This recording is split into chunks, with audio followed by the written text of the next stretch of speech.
Olá, tudo bem? Meu nome é Rodrigo Castro e estou aqui junto de Paola Costa para mais um Farofando. E tem que enfiar o Quê? dedo na câmera. É farofando. É? É, farofando! E olha só, hoje o assunto é 7 de setembro. Mas a gente não vai ficar fazendo aquele negócio lá, né, Paola? Que é. O viro das pitanga bergamota, eu vi a sua avó virar cambota. Olha Não é só, isso? essa daí eu não conheço. Essa daí eu não conheço. Não, essa aqui no sul a gente cantava muito. Ficava tocando hino assim na escola, daí tinha que ficar lá, né, de bracinho Aham. estendido para cantar o hino.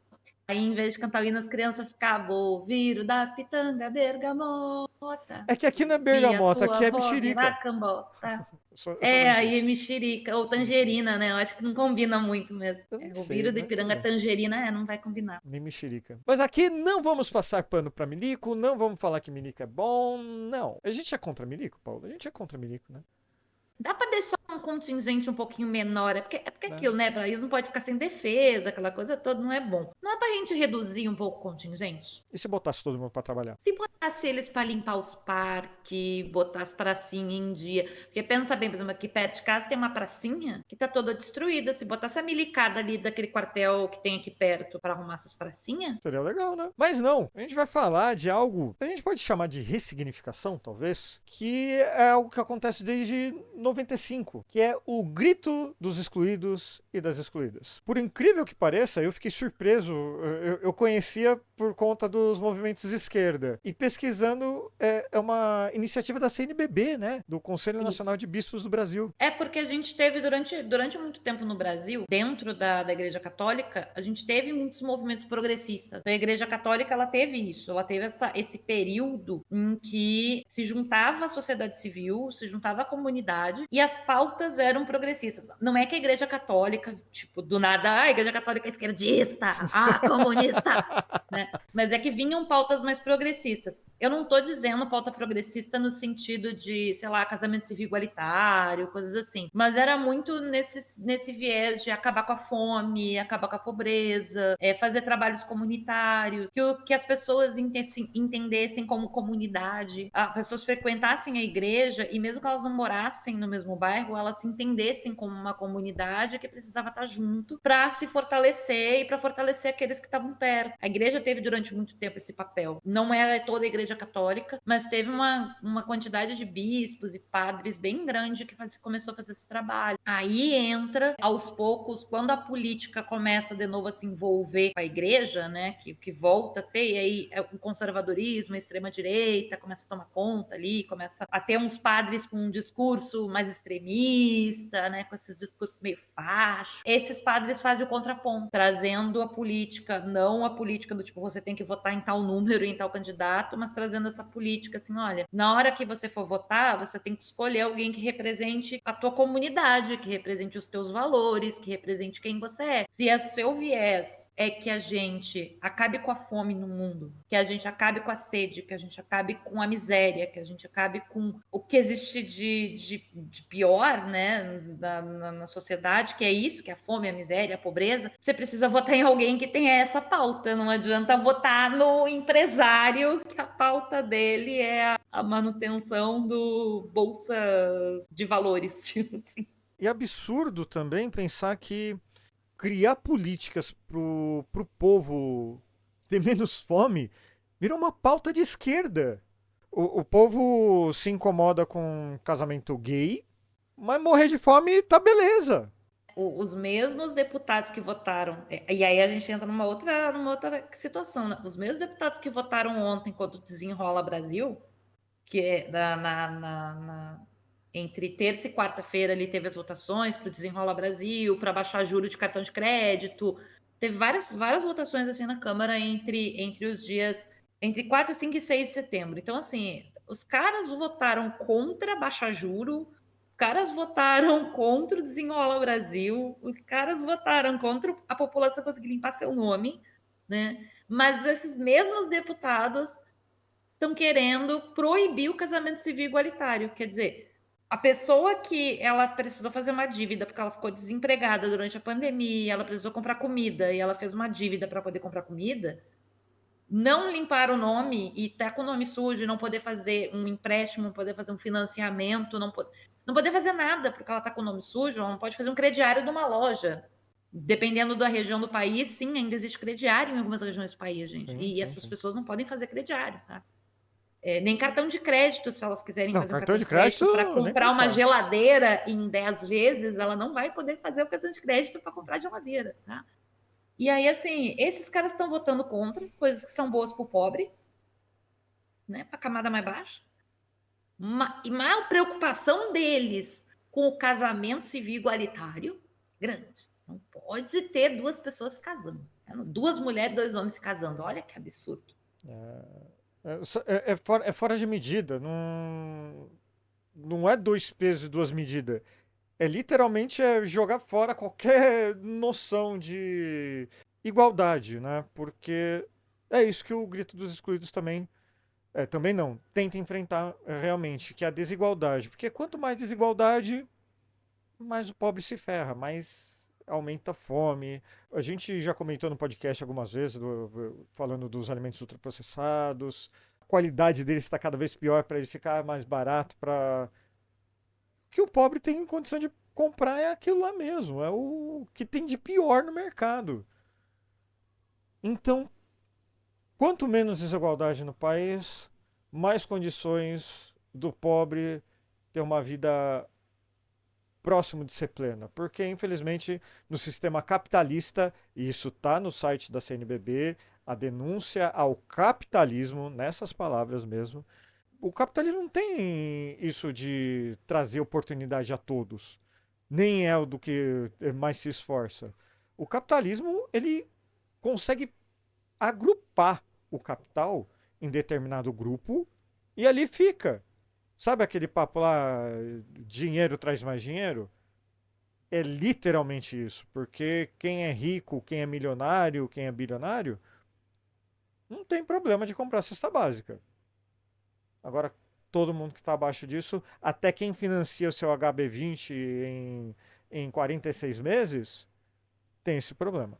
A classe média perdeu muito poder aquisitivo durante o governo Bolsonaro, né? Votou nesse bosta! Mas, assim, perdeu o poder aquisitivo, perdeu o poder de compra. Então, você vê, quando a gente fala de milhões de pessoas em insegurança alimentar, né, diferente do Eduardo Bolsonaro, volto para desculpa, para este senhor de novo, né? Vai que ele me Sim, sim. processa por chamar ele de Vai. Não mas temos assim, provas, né? Supostamente. supostamente, o do Bolsonaro disse, porque não tem 100 milhões de pessoas passando fome no Brasil. 100 milhões de pessoas estão em insegurança alimentar. Insegurança alimentar não é só fome. Fome é o grau mais elevado da insegurança alimentar, Sim. que é quando a pessoa não tem o que comer. Mas existem outros graus. E a gente tem 100 milhões de pessoas que estão em todos esses graus. A gente tem fome, que hoje é mais ou menos 20 milhões de brasileiros. Somos 220 milhões de brasileiros, 20 milhões passam fome. Então são 20 milhões passando fome. E aí depois os outros 80 milhões estão dentro de algum grau de insegurança alimentar. A gente pode estar em algum grau de insegurança alimentar e nem ter se ligado disso. Porque quando a gente não consegue comprar legumes, frutas, verduras, Comprar carne, carne, né? ovo, quando não tem nem condição de substituir essa proteína da carne, tu não consegue comprar um legume, fruta, verdura, um arroz de qualidade, um macarrão de qualidade para te fazer, você está em insegurança alimentar. E quando você não consegue comprar o suficiente também, que você tem que restringir a tua alimentação, comer menos, porque você não tem o suficiente para poder durar a comida até o fim do mês, você está em insegurança alimentar. Às vezes a gente nem se antenou que a gente mesmo pode estar em insegurança alimentar em algum grau, porque a gente não estava conseguindo comprar. Eu vi muita gente ao meu redor que teve que reduzir consumo de carne, teve que reduzir consumo de legumes e verduras. Eu tive que reduzir o consumo de carne. Não estava dando para comer a quantidade de carne que a gente comia por conta do preço. Simples assim. É dinheiro o problema. Deixei de ganhar? Não. Tive sorte. Não deixei de ganhar.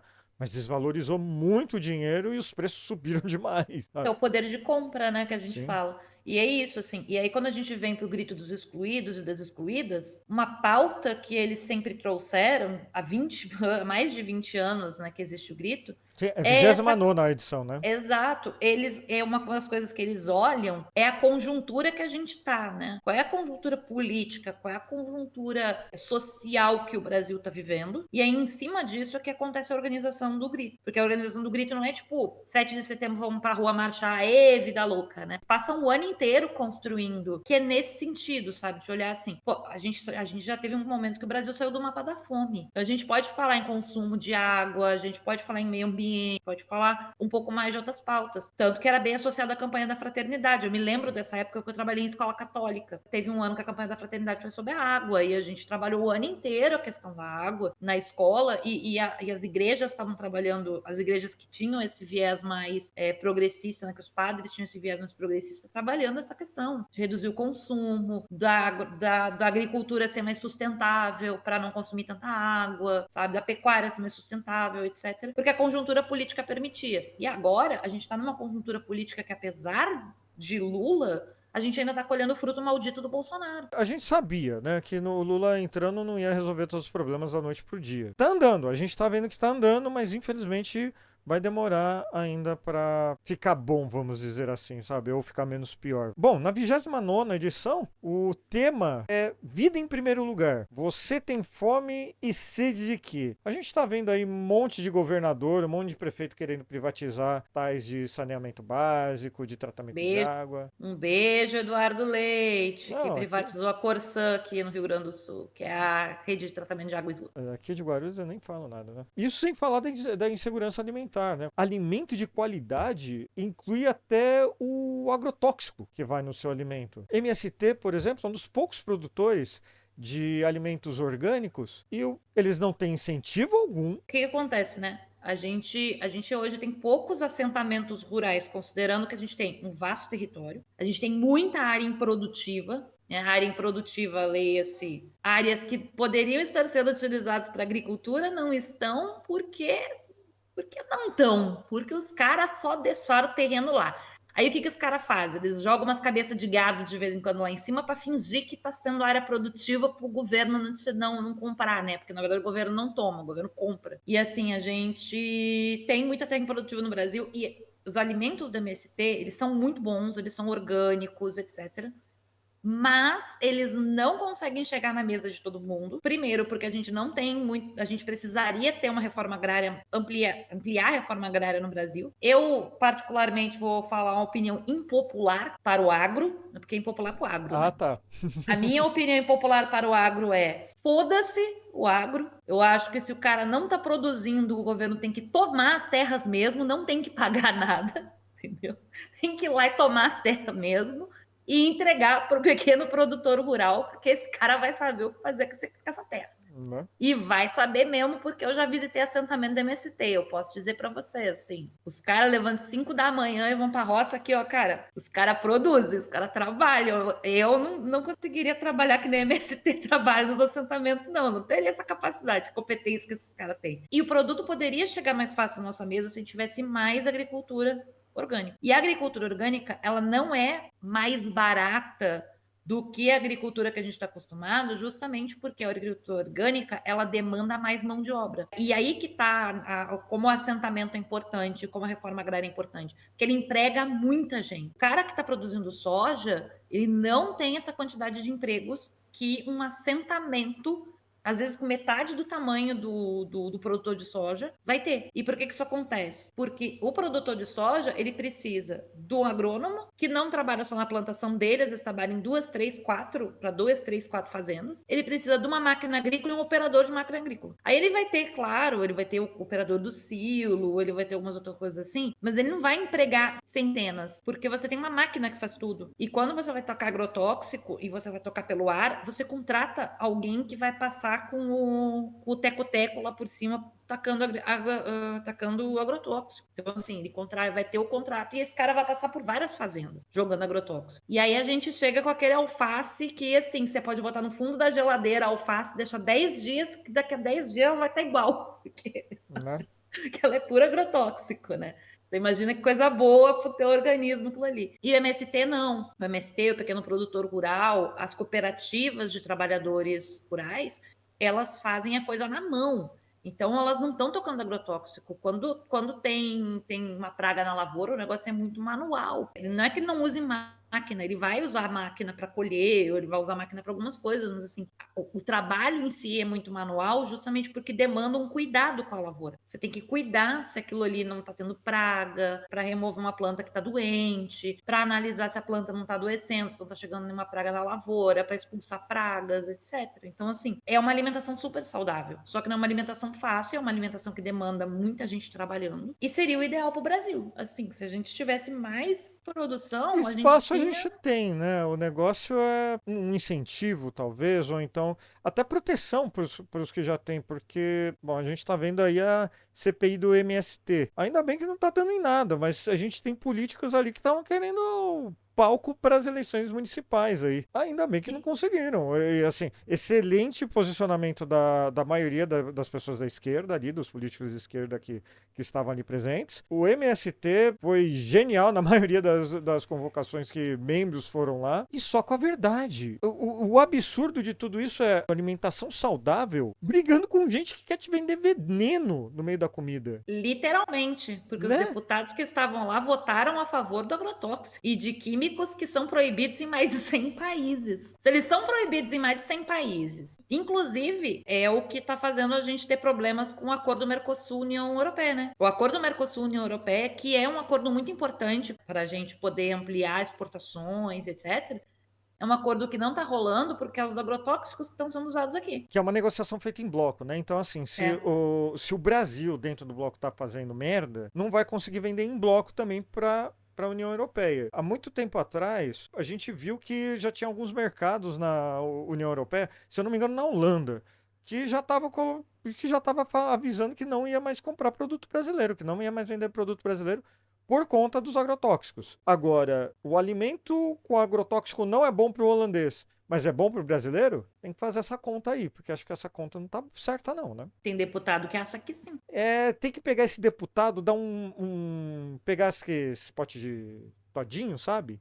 Tirar o todinho, colocar o agrotóxico dentro e falar, toma então, vamos ver se faz bem, já que não tem problema. Vamos olhar a mesa dele para ver o que ele come e se ele está consumindo essa quantidade toda de agrotóxicos na mesinha dele. Eu Porque, aposto que né? ele compra coisa orgânica, hein? Ah, então, aí a gente vem com esse negócio assim, ó. Jair Bolsonaro era todo a favorzinho lá dos agroquímicos, aí quando tu abre a porra do cartão corporativo desse arrombado, tá lá, compra no mercado orgânico. Tem compras no mercado lá específico, lá de Brasília, que lá só vende fruta orgânica, frutas e legumes orgânicos. Jair Bolsonaro dando dinheiro pro MST, já pensou? A escolha da data 7 de setembro para ser o dia do grito dos excluídos e das excluídas. 7 de setembro é majoritariamente uma data militar, pra gente ver soldadinho marchando. E pra gente, pelo menos que é de esquerda, a gente tem uma visão, traz as memórias de ditadura, esse tipo de coisa. Eu tenho isso na cabeça. E o grito dos excluídos e das excluídas, não, tá aqui, ó. É dia 7 de setembro, no dia que os milicos estão na rua, a gente também vai sair. É tentando trazer um ressignificado pra data, você acha? Acho que tem essa questão do ressignificar, da gente trazer um outro lado, sabe? A gente lê-se. Pessoas de esquerda que têm um certo conhecimento política, tem um certo conhecimento de história. A gente sabe que não aconteceu assim. Dom Pedro não pegou a espada em cima de um cavalo Paula, só branco à deixa eu beira te do Rio cortar. Ipiranga. Só deixa eu te cortar um instante. Se você é contra a fome e a favor de casamento gay, você é de esquerda.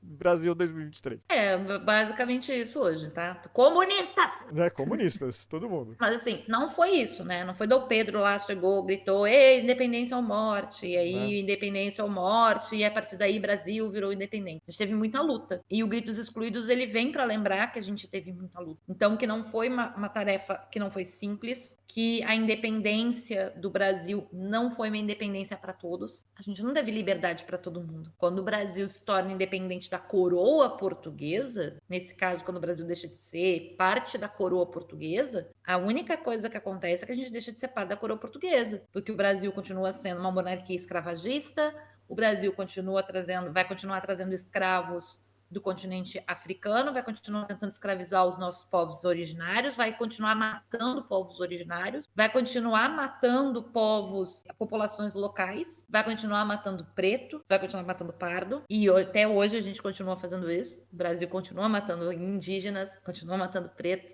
continua matando pardo, né? Continua sendo o alvo principal. A diferença é que antes se matava dentro do trabalho escravo, hoje mata com uma bala na cabeça da polícia militar invadindo a favela. Então a gente continua matando. Da mesma maneira, a gente continua fazendo a mesma coisa. O Brasil não mudou nesse sentido. Então vem muito nesse contraponto. Olha só, a gente teve o grito lá do independência ou morte, mas não foi independência para todo mundo. Não foi liberdade para todo mundo. Não é todo mundo que se beneficiou desse processo. E o grito dos excluídos, ele vem para dizer, propriamente, o próprio nome fala, né? As pessoas que estão excluídas desse processo. Que esse seja um grito dos excluídos, apenas o primeiro de muitos que a gente vai ver que as coisas estão realmente melhorando, que os excluídos sejam exaltados cada vez mais. E se alguém saiu na rua nesse 7 de setembro, tenha ido pro grito dos excluídos e não ver militar marchando. Porque se foi ver milico marchando, já foi errado. Tá errado. Dito isso, meus amigos, obrigado por ter assistido até aqui. Deixa o like, se inscreve no canal e fica ligado que aqui no Faro Feroz sempre tem mais. Abraço!